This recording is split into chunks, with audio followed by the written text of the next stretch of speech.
आंतरराज्यीय सराईत चोरट्यांच्या टोळीचा पर्दाफाश करत तब्बल 9 चोरीचे गुन्हे उघडकीस आणले आहे। या कारवाईमध्ये 315 किलो तांब्याच्या कॉईलसह 5 लाखांहून अधिक रुपयांचा मुद्देमाल हस्तगत करण्यात आला आहे। ही कामगिरी शिरूर पोलीस स्टेशनच्या तपास पथकाचे पोलीस निरीक्षक संदेश केंजर यांच्या मार्गदर्शनाखाली केले आहे। दिनांक 4 जुलै 2025 रोजी रात्री अंबाले तालुका शिरूर येथील गट नंबर 579 मधून 100/22 kV ट्रान्सफॉर्मरमधील सुमारे 50 किलो तांबे असलेली कॉईल अज्ञात चोरट्यांनी चोरून नेली होती। या प्रकरणी शिरूर पोलीस स्टेशन येथे भारतीय विद्युत कायदा कलमान्वये गुन्हा दाखल करण्यात आला होता। तपास पथकाचे पोलीस उपनिरीक्षक शुभम चव्हाण यांच्या नेतृत्वाखाली गुप्त माहिती या टोळीचा शोध घेतला गेला।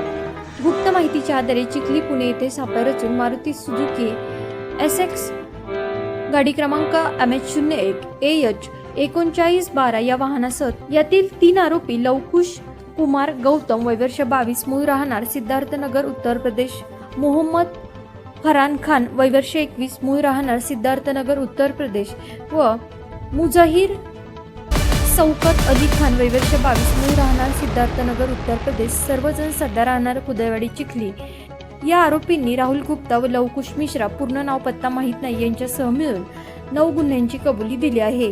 त्यात 315 किलो तांबे अंदाजे किंमत रुपये 2,50,000 रुपये, चोरीत वापरलेली SX कार अंदाजे किंमत रुपये 3 लाख रुपये असा एकूण 5,50,000 रुपयांचा मुद्देमाल पोलिसांनी हस्तगत केला आहे।